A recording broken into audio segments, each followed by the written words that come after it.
Ano yan? Ano ang pangalan yan? Dad? Okay. Paragis. Paragis.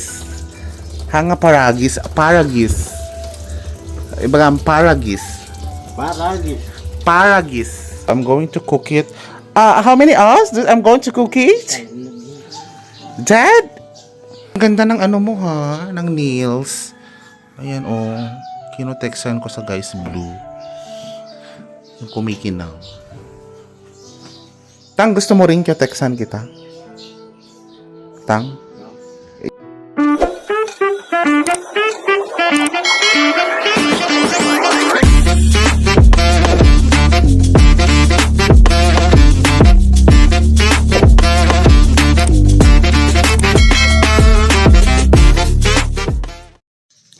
Hello mga kababayan, bonjour, tolomu, good morning to all of you. Wow, alam ko pa mag-French, ibig sabihin, pwede pa rin ako sa Africa.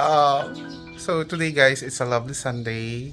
Gusto ko lang ibahagi sa inyo na nagpapasalamat ako sa lahat ng mga taong nagko-comment. Lalo sa mga nagbibigay ng kanilang mga suggestions. I know you are all divided kasi may mga tao na gustong i-dialysis ang nanay. Meron naman mga tao na gusto ng second option. Meron naman tao na gusto mag-herbal muna. Okay, so we are going to do all the things you have suggested pero one at a time, okay? So ang next check-up ni nanay is May 27, so definitely she will undergo a lot of laboratories once again and we need to take good care of her. Tingnan natin yung kanyang creatinine kasi nga yung creatinine ang kanyang medyo mataas-taas. Nasa critical level yung kanyang creatinine. So sa unang suggestion ninyo is to try the herbal, and yun nga si tatay, kinausap ko siya kahapon about it and he was very open-minded about it. Actually they tried it before and meron namang result na maganda, but I don't know what really happened, kung bakit in-stop nila yung pag-iinom ng herbal. Okay, so I'm going to show you, ipapakita ko sa inyo yung ginagawa niya ngayon kasi meron siyang herbal na I think it's very beneficial to everyone and it's very famous. So, baka pa pwede nyo rin i-try. So, andito sila ngayon sa kanilang tambay area. Mga black pink in your area. Dad! What are you cleaning? Check natin si Dad. What is that? Ano yan? Ano ang pangalan yan? Dad? Okay. Paragis. Paragis. Hanga paragis. Paragis. Iba nga paragis. Paragis. Paragis. Paragis. Paragis. Yes. Yan ay isang style ng Monascus purpureus, yung paragis. So meron siyang beneficial na mga nutrients. So ano gagawin dyan?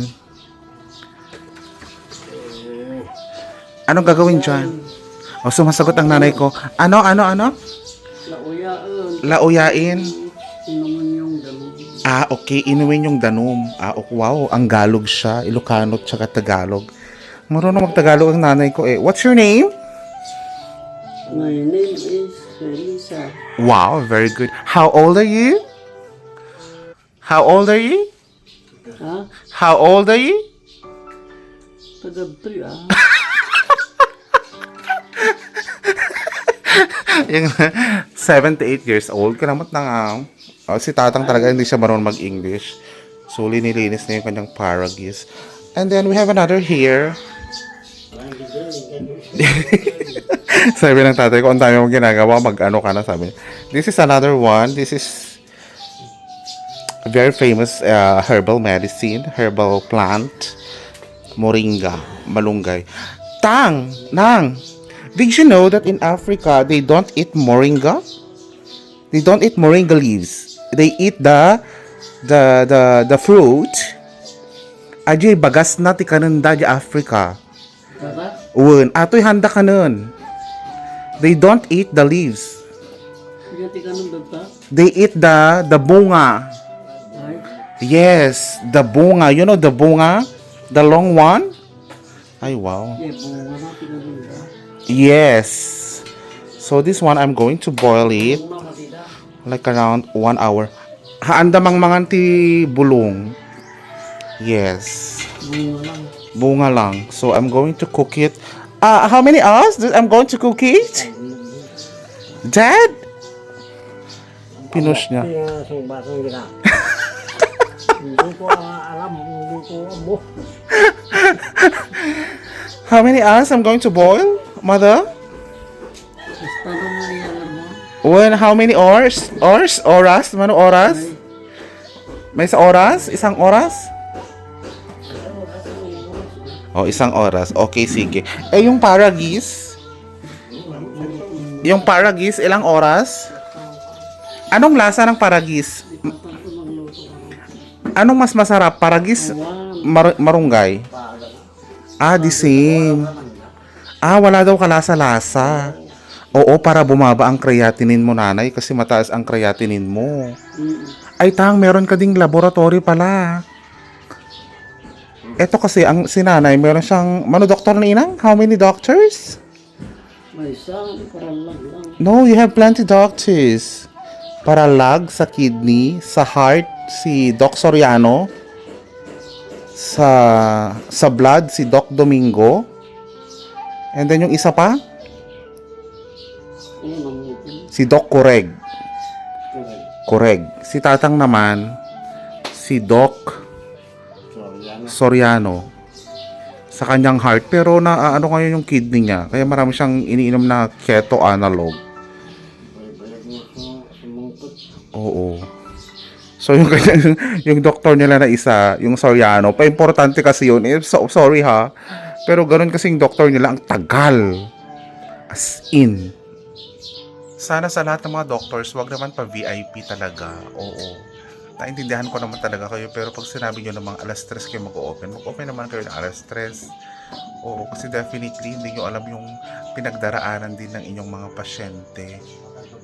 Oo, as in, naintindihan namin nila na meron kayong trabaho, mga ganun, pero as much as possible, di ba? Pagtuusang pansin nyo naman yung mga pasyente nyo kasi nakakadagdag stress yung mag-antay ng sobrang tagal. Super tagal, like the customer service is not so very very good. Oo, sa totoo lang. Yan lang yung pakiusap ko ha, hindi naman ako galit, pero konti lang, like konti. Oo, sa mga doctors dyan na mga bago, please put time sa inyong mga pasyente. Okay? Oo. I'm so sorry, but definitely may mga ibang doctors din kasi na alam mo yun na yun, pera-pera lang, yung mga ganun ba. Anyway, we believe in them, we trust in them. Yun lang naman yung pakiusap ko talaga.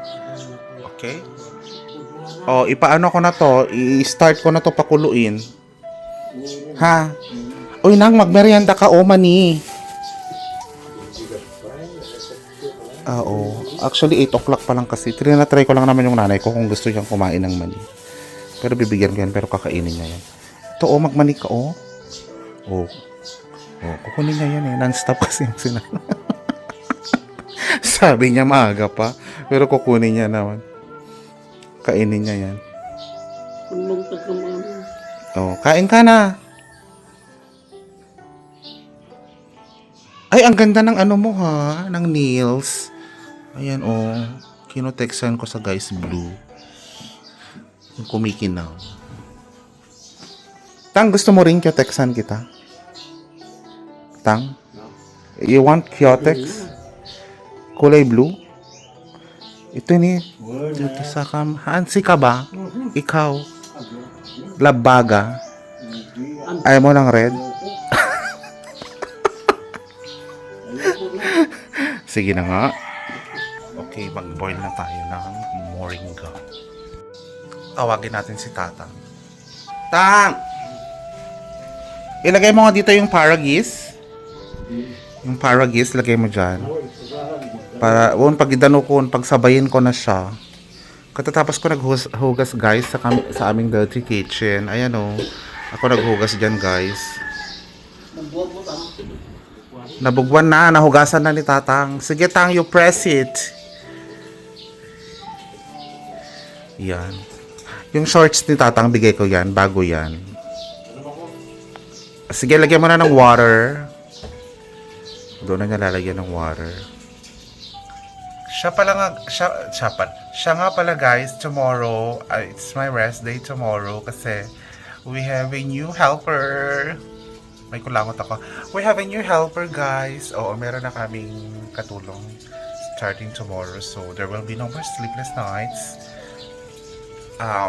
Iba kasi ang schedule ko lately. Alas 4 ng umaga, gising ako, nagluluto ako, naglalaba ako, naglilinis ako ng bahay. And then, natutulog ako ng 12 noon. Tapos gigising ako ng alas 4. And then, magluto ako. And then, tutulog na naman ako ng alas 7. Ganun yung aking routine. Okay na, Dad? Balabasi, medyo. Nalilang ka na. Marami na ito. Konti lang naman. Etong paragis nyo, libre ba ito? Libre. Sino nagbigay? Benji. Si Benji, yung isa naming kapatid, guys. Binigay niya. So, guys, pagsabayan ko silang i-boil.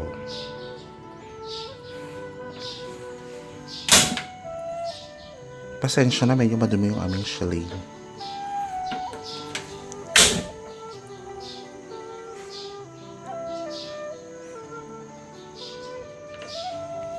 Speaking of chalet, no, ang mahal-mahal ng gasol. 1.4 ang gasol. Magkano dyan sa inyo? Bibili nga ako ng luto ang kahoy para doon ako magluto. Kasi, I have to budgetize all the things here in the house. Oh my goodness. Ang hirap mag-budget pag wala akong budget. Kaya sana please subscribe and always watch the videos. Asan ka na ba, Ibrahima, Ture, and si Tony? Ito guys, kumukulo na yung paragis. Ito naman yung moringa. I-check natin. Wow! Ang daming bulaklak pala siya. Bango siya. Pakuluan pa natin kasi hindi pa siya nag-green yung tubig. Kasi over 30 minutes na yun eh. Antay lang tayo ng konti. Okay mga kababayan, after 40 minutes, eto na yung moringa water. Ayan, wow, it smells so good. Parang yung nutrients siya naghalo na sa tubig, no? And nagluluto na rin ako sa aking nanay ng kanilang, basta yan yung may suka, may mga gulay. Kasi guys, pupunta na naman ako sa city para bumili ng gamot. So thank you so much for watching the vlog. I appreciate all of you. Ingat po, bye-bye. Au revoir.